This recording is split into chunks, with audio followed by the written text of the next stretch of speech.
To the stage the following: Lilach Bar-David, VP Biz Dev and Strategy of Lumicard. Are you here? Kathrin Damian, Product Director for the GCMA. Please come up the stage. Mustafa Ergen, VP and a professor from Turk Telecom and Koch University. Wolfgang Hisserich, VP Business Development and Global Alliances for Deutsche Telekom. Aleix Valls, Director of Entrepreneurship and Innovation for Mobile World Capital Barcelona. Are you all here, ladies and gentlemen? Yeah, nice to meet you. Okay, so shall we tell everyone how we've met? How did it happen?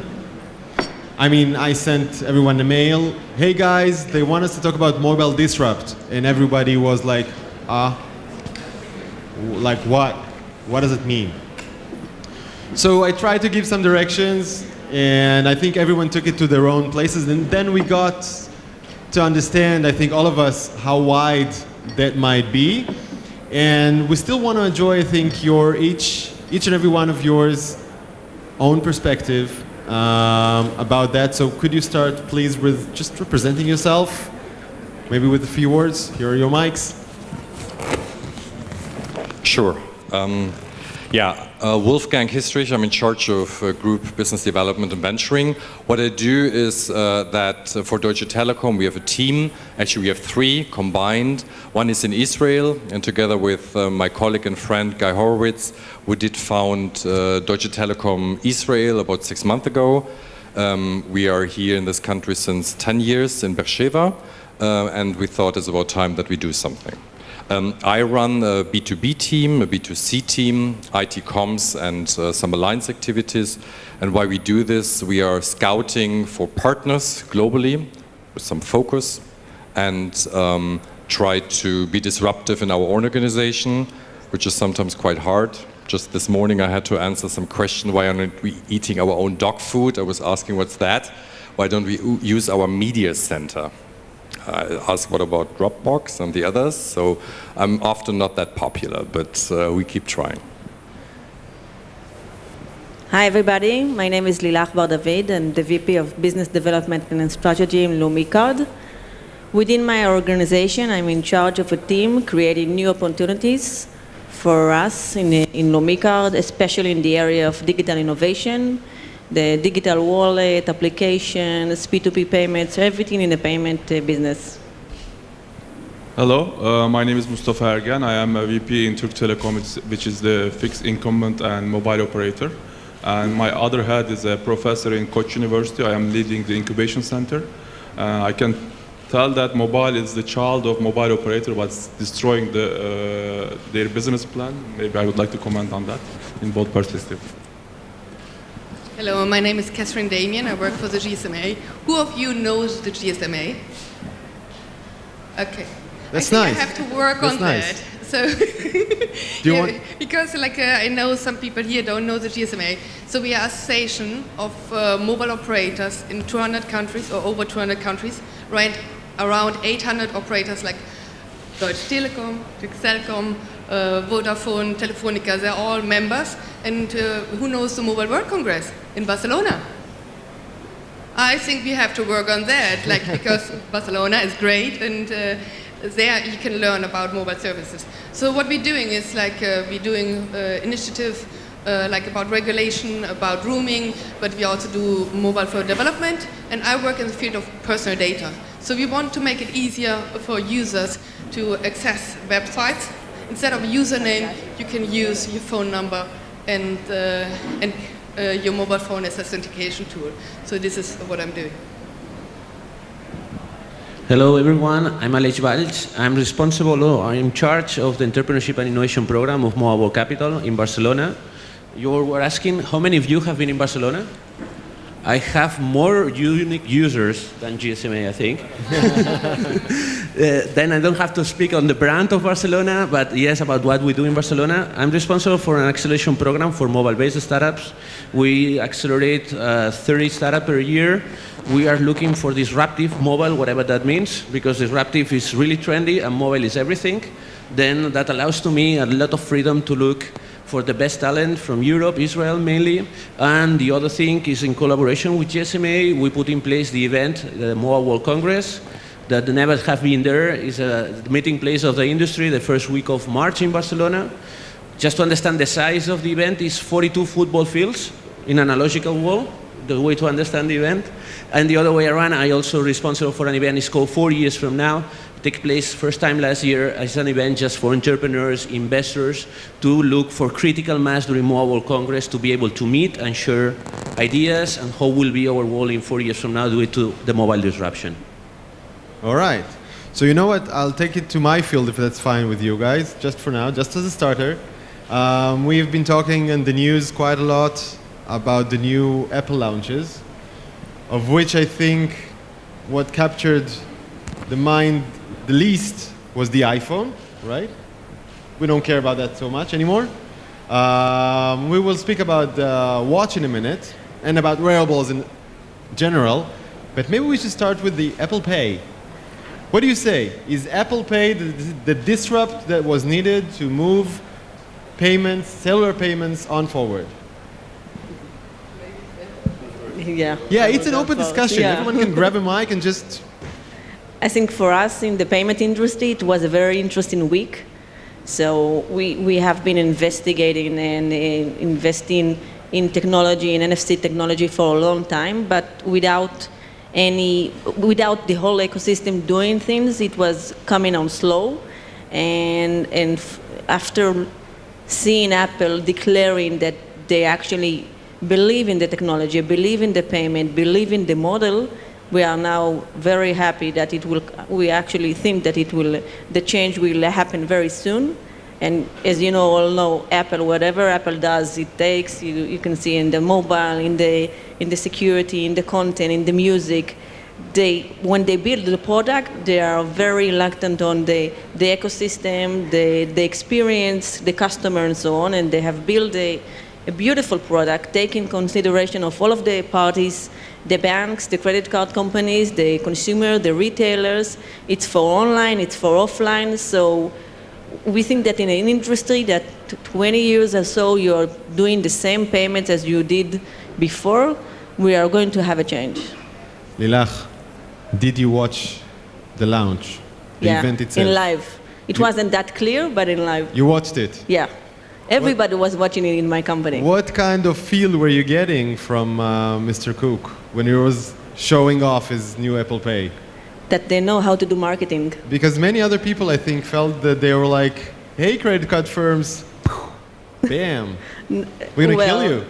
We were nervous that they will do that, but they actually voted for Visa, MasterCard, and Amex. So we were very happy to be considered as a value in that chain.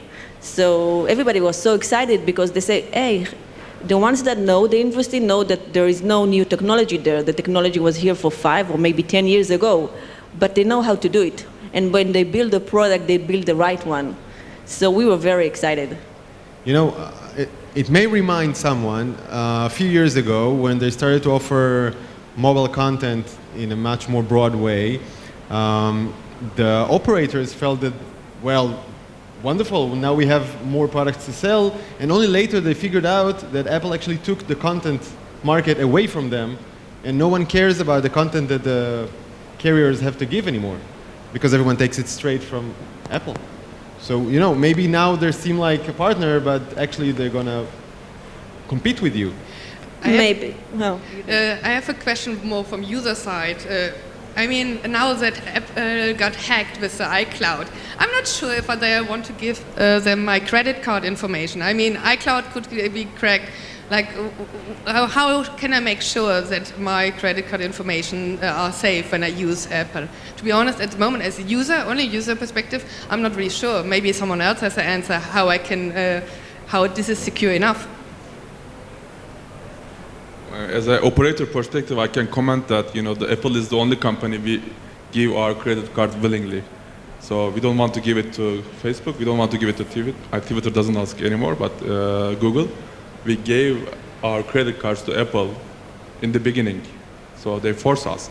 But in terms of Apple Pay, I think if it is going to be just a plastic card replacement, I don't think it won't be a disruption. If it is going to be replace the cash, then it will be a big disruption. So if we carry less cash, and if the small moms and pop stores will operate with less cash or no cash, then it will completely change the economy, because all those private equity companies will be consolidating the market, the retail market. So I think it could be a good move towards no cash economy, but I think at this time it is just a plastic card replacement.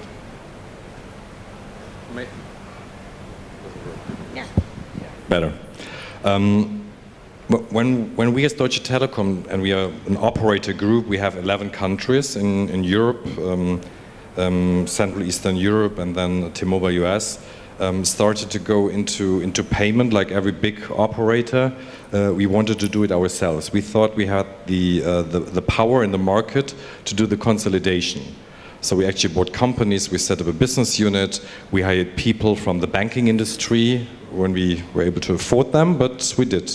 And the story has its ups and downs, but if you see the strength of Apple, the real differentiator is that they had the power to consolidate everybody. We were talking to the credit card issuers as well.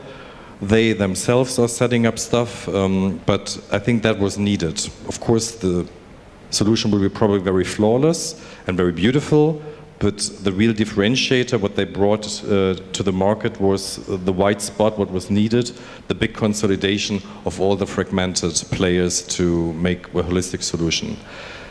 Do we like it as an operator? To be seen. We didn't like the iPhone in the beginning, we were very afraid of it, and then we made a lot of money with that, and we were very happy. So we're very close to Apple, but we also watch out and see where things are going. And do you feel this is going to be, in 2 years from now, that's going to be a disruption, a major disruption, Apple Pay? That's going to be the moment where payment actually started? We did a lot of survey, not only in Germany, where people, you're right, are a little bit more conservative, and we have high data protection, data privacy laws, which rubs off to almost everybody. Only younger generation, we have certain age groups where we think or feel they're not so much looking out for their privacy. They are willing to give it up for apps and services which are free. And countries like Germany are completely overbanked, yeah? Or the Netherlands. So the existing mechanism of payment are working fine, and it will take some time. More of convenience, and maybe also if you can save money on your credit card side, yeah? Drawing up money, I don't need it anymore, everything is cashless, then it will be disruptive. Or in countries obviously which are underbanked, yeah? I think, and they're able to pay for it, then that will be very disruptive. And one last comment, I think in order to go to a cashless economy, they have to decompose the transaction mechanism. Right now it's a real-time mechanism, so every time we do transaction, it hits the MasterCard or Visa, or it hits our bank. If it doesn't do that, if we do a barter type of peer-to-peer transaction, and once a month or once a week it hits our bank, then it will disrupt the economy. So maybe it's a first move for them for us to trust this handset for our wallet. The next thing will be exchanging through Bluetooth, maybe, for peer-to-peer payments. It's interesting because you refer to Apple Pay not as a mobile disruption, but as an economy disruption. If I listen to what you say, it's going to disrupt the economy at large. Mr. Valls. Yes, I think in the point of Apple Pay that has been launched now only in the States. Walmart say will not go to accept Apple Pay. They will have not only, if you want, problems in adoption in the banking and credit card system, although in the merchant side, there is also vertical initiative on the merchant side to create mobile payments. But mobile payment as a replacement of the plastic card, for me, is something that is obvious. I mean, nowadays there are countries that are using mobile payments.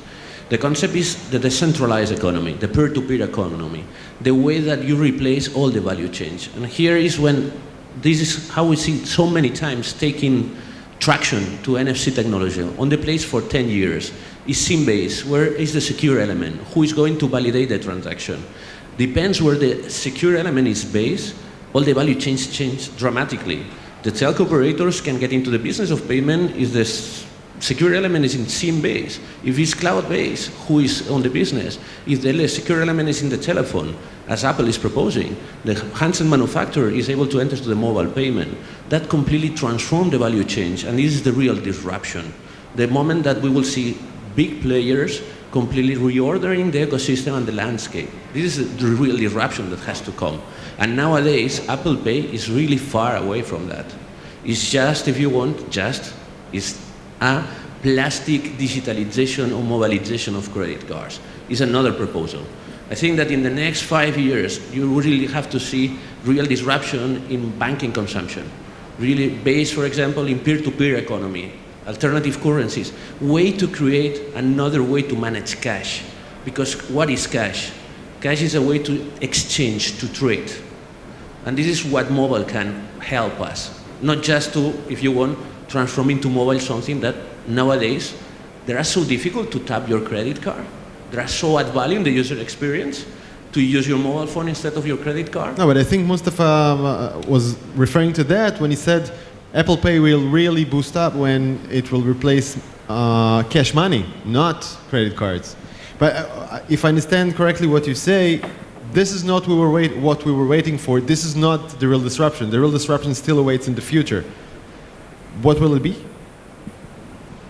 I mean, it's the same thing that, and I go, for example, to the product itself. Somebody from Apple is here? I hope no. But any Apple employees? Any hidden Apple employees? They will never say. It's not allowed. No. iPhone 6 itself, why are you going to buy iPhone 6? You have iPhone 5. It's nothing. It's incremental innovation. We have enough of that. Seriously, we have enough. We have enough. Enough. And the worst thing is iPhone 6 Plus. Apple doing phablets. Come on, it's an innovation plateau. Can somebody come and disrupt the way that we have our handsets? And the last thing, Apple Watch. Can I show you my Samsung Watch?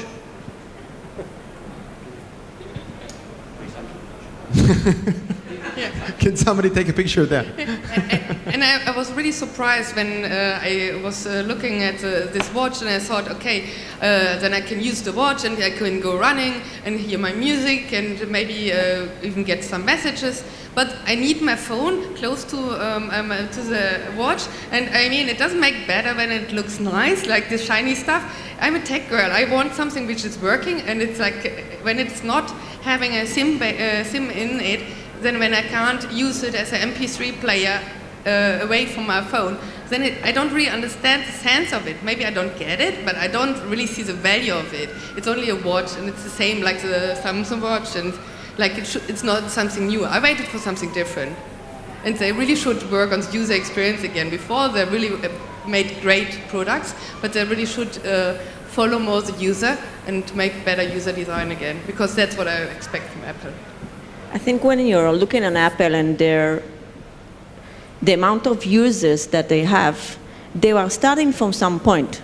And because they have a lot of traction and people will buy the watch because people are very loyal to Apple, more content will develop and more value-added services will now move to the market. Because until now, there was no real reason to invest in apps, in content, in anything regarding the mobile devices, wearable devices, watches. So it's just the beginning. You have to begin in some place. Okay. You know what? I should tell you that not only you guys were confused about the topic of discussion, so was I. So I was consulting some of my friends. Some of them are sitting here right now.